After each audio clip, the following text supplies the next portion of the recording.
Salut, bienvenue dans ce nouveau cours de la langue Yimba qui concerne la nationalité. Comment est-ce qu'on traite la nationalité dans la langue Yimba? Comment est-ce qu'on traite une personne? Comment est-ce qu'on parle de la nationalité en effet dans la langue Yimba? Quand il dit parler de la nationalité, par exemple, quelqu'un peut vivre au Cameroun. Un habitant du Cameroun, par exemple, c'est un Camerounais. Un habitant du Tchad, c'est un Tchadien. Un habitant des États-Unis, c'est un Américain, par exemple. Comment est-ce qu'on gère ça dans la langue Yimba? Un habitant de la France, c'est un Français. Un habitant de l'Allemagne, c'est un Allemand. Un habitant de l'Italie, par exemple, c'est un Italien. Mais dans la langue Yimba, comment est-ce que cela se passe?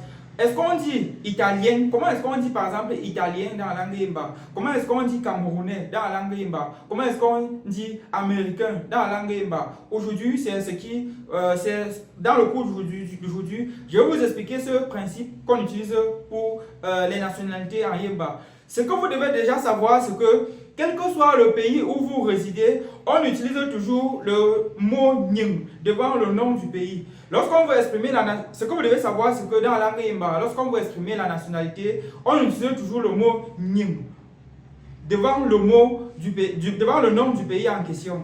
C'est-à-dire que quoi? Regardez, Nying. Il s'agit de Nying que vous voyez à l'écran. Nying que vous voyez à l'écran, c'est ça qu'on utilise devant le nom du pays. Par exemple, si je suis un Russe, ici je suis par exemple russe. Comment est-ce qu'on dit russe dans la langue Yimba? Un russe, c'est Nying Rossi. Parce que la Russie, en Yimba, c'est Rossi. Ce n'est pas Russie. Parce que le U n'existe même pas dans la langue Yimba. Un habitant de la Russie, déjà, le nom de la Russie, le mot Russie en Yimba, c'est Rossi. Rossi. Comme vous voyez à l'écran. Maintenant, alors, un habitant de la Russie, c'est Nying Rossi. Nying Rossi. Par exemple, prenons un autre exemple pour le Cameroun. Je suis par exemple camerounais. Comment on dit camerounais dans la langue Yimba? On dit, le mot Cameroun à Yimba, c'est Akameloun. Akameloun, c'est Cameroun.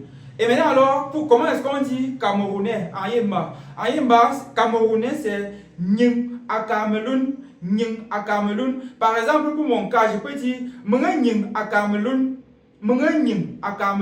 C'est-à-dire je suis camerounais. Mais vous devez aussi savoir que en Yimba, le pluriel en effet de la nationalité change de forme. C'est-à-dire quoi? Lorsque on veut parler de la nationalité au pluriel, par exemple, pour dire les Camerounais, on dira Epuo à Cameroun. Je ne sais pas si vous comprenez. Epuo à Cameroun, ce n'est plus Nying à Cameroun, parce que Nying c'est le singulier. Nying à Cameroun, c'est le Camerounais. Maintenant, Epuo à Cameroun, c'est les Camerounais. Vous voyez? Donc le pluriel et le singulier. Je vous ai donc donné le pluriel et le singulier. Prenons un autre exemple pour que vous voyez. On dira par exemple Nying Canada, qui signifie tu es Canadien. Tu es un habitant du Canada. Nying Canada, tu es habitant du Canada. Maintenant alors, si c'est le pluriel, vous êtes Canadien, par exemple, à Yimba, c'est Père Epuo Canada. Ou bien Epuo Canada, c'est les Canadiens.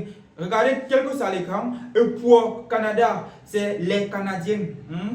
Les habitants du Canada. États-Unis, dans la langue Yimba, c'est Ntatu Tanchu. Ntatu Tanchu. États-Unis, Ntatu Tanchu. Et vous devez aussi savoir que à Yimba, le mot État, c'est Ntatu.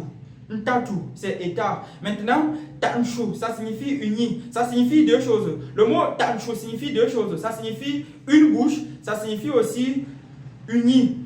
Vous allez souvent entendre quelqu'un dire Mpechungo Tanchu, qui signifie parlons et soyons un. Ou bien parlons et soyons unis. Donc, Ntatu Tanchu, c'est États-Unis. Maintenant, on dira Nying Ntatu Tanchu, qui signifie un Américain.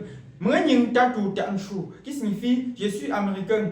Ou Nying Tatu Tanchu, tu es américain. Maintenant, pour le pluriel, c'est Epuo Ntatu Tanchu, qui signifie les Américains. Epuo Ntatu Tanchu. On peut prendre beaucoup d'exemples pour que vous voyez. Il y a l'exemple de la France.